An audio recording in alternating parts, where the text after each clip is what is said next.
वनमंत्र्यांची प्रतिक्रिया येते ती पाहूयात।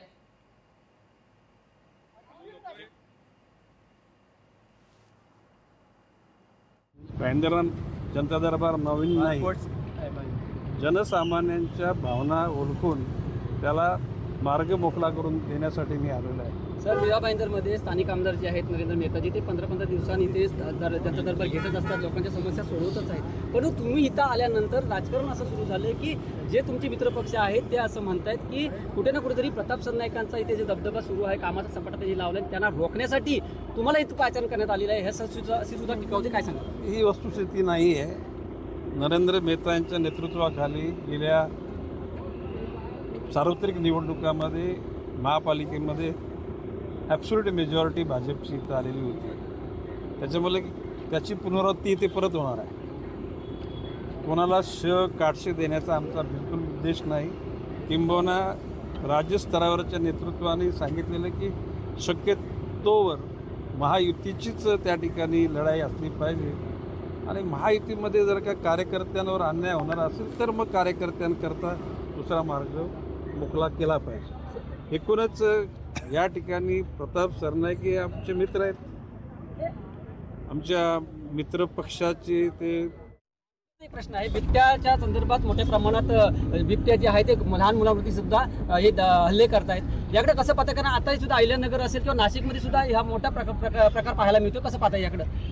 मागच्या पंधरवड्यामध्ये पुणे जिल्ह्यातल्या जुन्नर, शिरूर, प्रामुख्याने शिरूर तालुक्यामध्ये ज्या 3 घटना घडल्या, एक 5 वर्षाच्या मुलीवर हल्ला झाला, 11 वर्षाचा हल्ला म्हणजे मृत्यू झाला, 11 वर्षाचा एक लहान मूल त्या ठिकाणी गेलं, एक आजीबाई।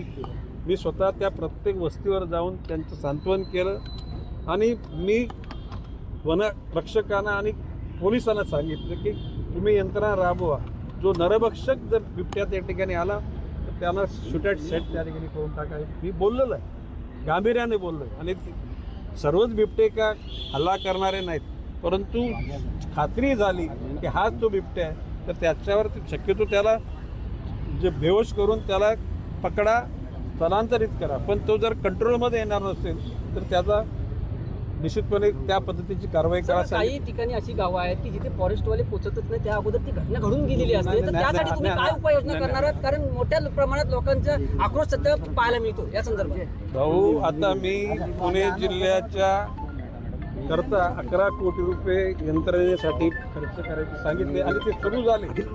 तिथे पिंजरे 200 आले, आता आणखी 1000 पिंजरे येतील त्या परिस्थितीत। बिबट्याचा एक प्रश्न आहे, बिबट्याच्या आपण पाहतोय गेले काही दिवस तालुक्यातील किंवा राज्यात दिवसेंदिवस बिबट्याची दहशत वाढते। तालुक्यातील बहुतांश सर्वच गावात बिबट्यांचं दर्शन घडते। अनेक ठिकाणी बिबट्याने कुत्रे, बकऱ्या आणि गायी यांच्यावर देखील हल्ले केले होते।